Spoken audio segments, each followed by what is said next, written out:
Намираме се в района на КТМ Мартин. Тук сме по сигнал на местни жители за системно отравяне на водите на река Дунав от фирма Булмаркет. За да обясним по-подробно за какво става въпрос, съм поканил тук един от местните жители за по-големи подробности. Бихте ли се представили на нашите приятели? Здравейте, казвам се Венцислав Атанасов, живея в град Мартин.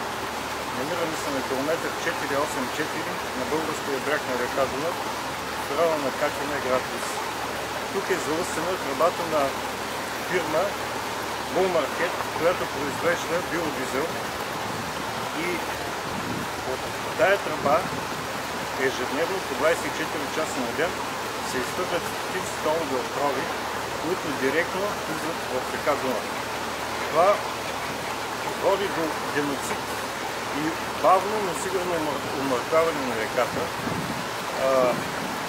Избиват се, изздравят се по-скоро риби, раци, растения, птици, подпочвени води, скариди, миди, кайвер.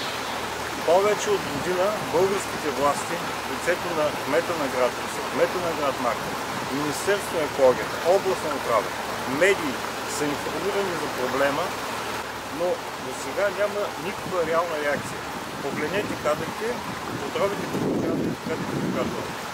Надявам се и вярвам, че ще се намерят сериозно отговорни и честни хора, които ще реагират на проблема и ще стигнат до решение. Нужно е да се изгради пречиствателна инсталация. Ние не сме против частния бизнес, частната инициатива. Искаме чиста екология. Благодаря.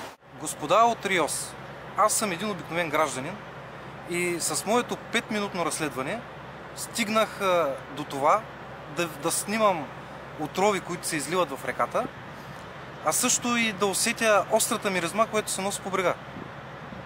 Каква е вашата работа, господа от РИОС? Кой ви плаща и какви интереси защитавате? Благодаря за вниманието.